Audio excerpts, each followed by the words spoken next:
गुरु गोविंद दोनों खड़े काके लागू पाए, बलिहारी गुरुदेव की जो गोविंद दियो मिलाए। बोलो गुरुदेव की जय हो, अपने अपने माता पिता गुरुदेव की जय हो, अपने इष्ट देव की जय हो, बृहस्पति देव की जय हो। आज की कहानी एक पागल भिखारी।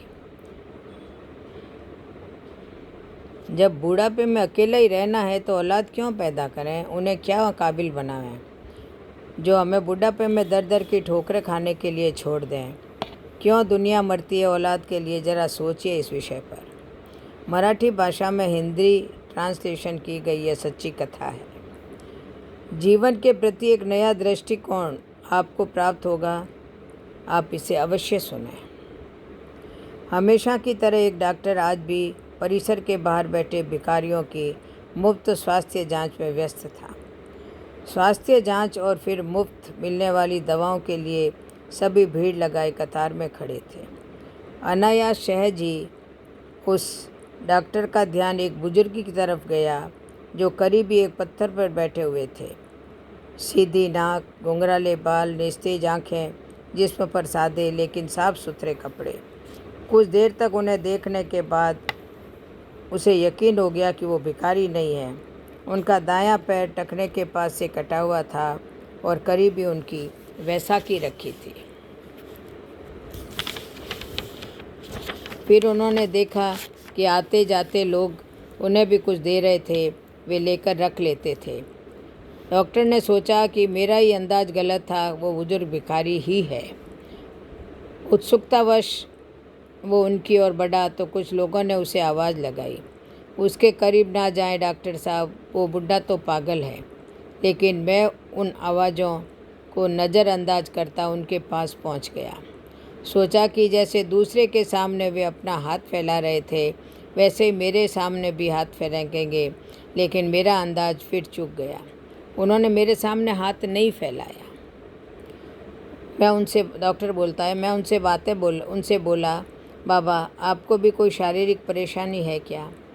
मेरे पूछने पर वे अपनी बैसाखी के सहारे धीरे से उठते हुए बोले, good afternoon doctor, thank I may have some eye problem in my right eye. इतनी बढ़िया अंग्रेजी सुनकर मैं अवाक रह गया। फिर मैंने उनकी आंखें देखी।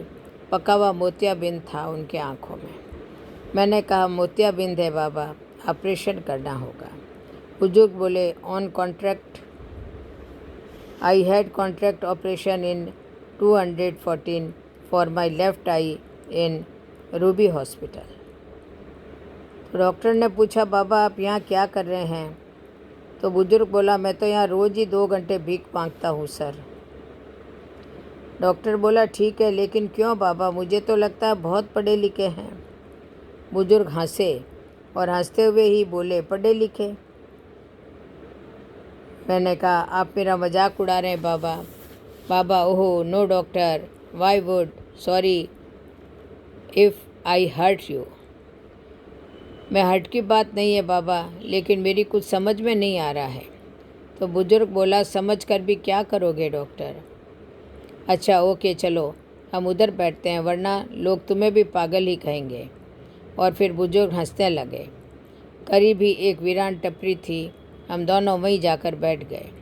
Well doctor, I am mechanical engineer. बुजुर्ग ने अंग्रेजी में ही शुरुआत की। मैं अपनी कंपनी में सीनियर मशीन ऑपरेटर था।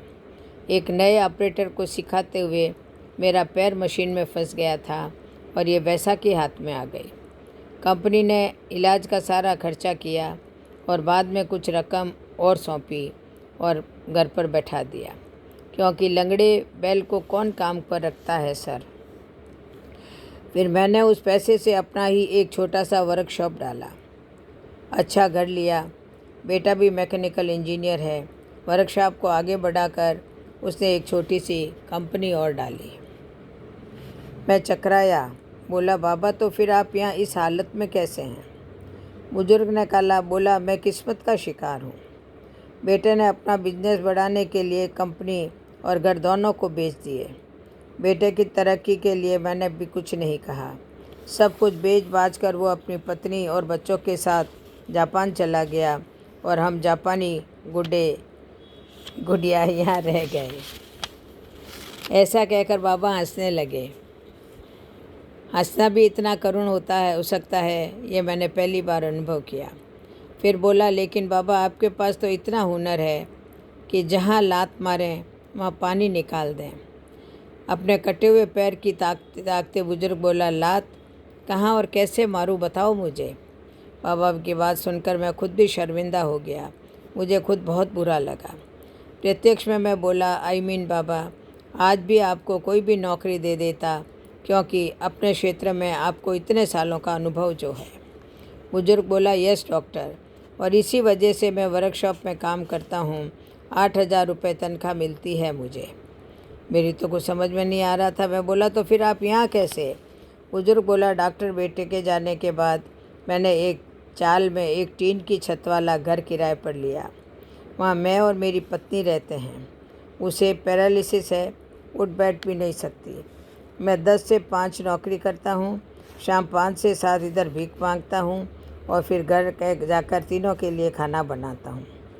आश्चर्य से मैंने पूछा, बाबा अभी तो आपने बताया कि घर में आपकी पत्नी हैं, फिर ऐसा क्यों कहा कि तीनों के लिए खाना बनाते हो? बुजुर्ग बोला, डॉक्टर, मेरे बचपन में ही मेरी माँ का स्वर्गवास हो गया था। मेरा एक जिगरी दोस्त था, उसकी माँ ने अपने बेटे जैसे भी मुझे भी पाला पोसा। 2 साल पहले मेरे उस जिगरी दोस्त का निधन हार्ट अटैक से हो गया, तो उसकी 92 साल की माँ को मैं अपने साथ अपने घर ले आया। तब से वो भी हमारे साथ ही रहती है। मैं अवाक रह गया। इन बाबा का तो खुद का भी बुरा हाल है। पत्नी अपंग है, खुद का एक पाँव नहीं, घर बार भी नहीं। जो था वो बेटा बेचकर चला गया, और ये आज भी अपने मित्र की माँ की देखभाल करते हैं। कैसे जीवट इंसान है ये। कुछ देर बाद मैंने सामान्य स्वर में पूछा, बाबा बेटा आपको रास्ते पर ले आया, ठोकरें खाने को छोड़ गया, आपको गुस्सा नहीं आता है उस पर? बुजुर्ग बोला, नो नो डॉक्टर, अरे वो सब तो उसी के लिए कमाया था, जो उसी का था उसने ले लिया, उसमें उसकी गलती कहाँ है? लेकिन बाबा, मैं बोला, लेने का ये कौन सा तरीका हुआ भला? सब कुछ ले लिया, ये तो लूट हुई। अब आपके यहाँ भीख मांगने का कारण भी मेरी समझ में आ गया है बाबा। आपकी तनख्वाह के 8,000 रुपयों में आप तीनों का गुजारा नहीं हो पाता, अतः इसीलिए आप यहाँ आते हैं। बुजुर्ग बोला, no you are wrong doctor. 8,000 रुपये में मैं सब कुछ मैनेज कर लेता हूँ, लेकिन मेरे मित्र की जो माँ है उन्हें डायबिटीज़ और ब्लड प्रेशर दोनों हैं। दोनों बीमारी की दवाएं चल रही है उनकी, बस 8,000 रुपये में उनकी दवाएं मैनेज नहीं हो पाती है। मैं 2 घंटे यहाँ बैठता हूँ, लेकिन भीख में जो पैसे के अलावा कुछ भी स्वीकार नहीं करता। मेडिकल स्टोर वाला उनकी महीने भर की दवाएं मुझे उधार दे देता है, और यहाँ 2 घंटों में जो भी मुझे पैसे मिलते हैं मैं वो रोज़ मेडिकल स्टोर वाले को दे देता हूँ।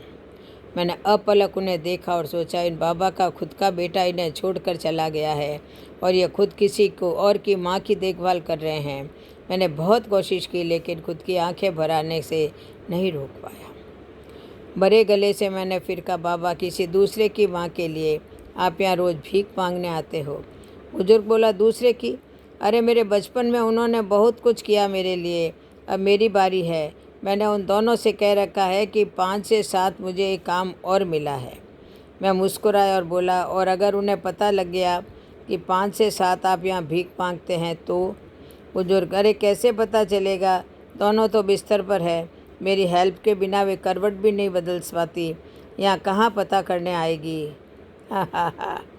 बाबा की बात पर मुझे भी हंसी आई, लेकिन मैं उसे छिपा गया और बोला, बाबा अगर मैं आपकी माँ जी को अपनी तरफ से नियमित दवाएं दूं तो ठीक रहेगा ना? फिर आपको भीख नहीं मांगनी पड़ेगी। बुजुर्ग बोला, नो डॉक्टर, आप भिखारियों के लिए काम करते हैं, माँ जी के लिए आप दवाएं देंगे तो माँ जी भी तो भिखारी कहलाएगी। मैं अभी समर्थ हूँ डॉक्टर, उनका बेटा हूँ मैं। मुझे कोई भिखारी कहे तो चलेगा, लेकिन उन्हें भिखारी कहलवाना मुझे मंजूर नहीं। ओके डॉक्टर, अब मैं चलता हूँ, घर पहुँचकर अभी खाना भी बनाना है मुझे।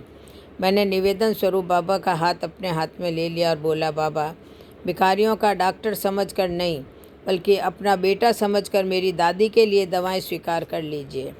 अपना हाथ छुड़ाकर बाबा बोले, डॉक्टर अब इस रिश्ते से मुझे मत बांधो प्लीज़, एक गया है हमें छोड़कर। आज मुझे स्वप्न दिखाकर कल तुम भी मुझे छोड़ गए तो अब सहन करने की मेरी ताकत नहीं रही।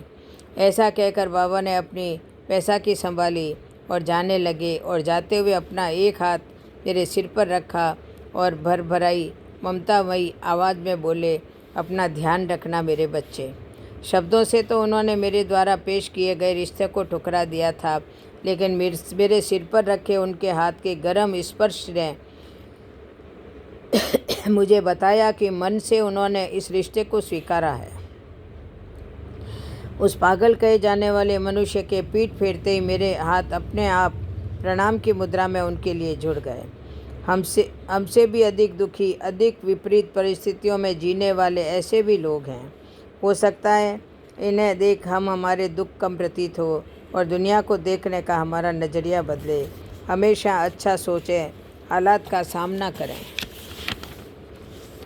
बोलो जय श्री कृष्ण, जय जय श्री राधे, जय जय श्री।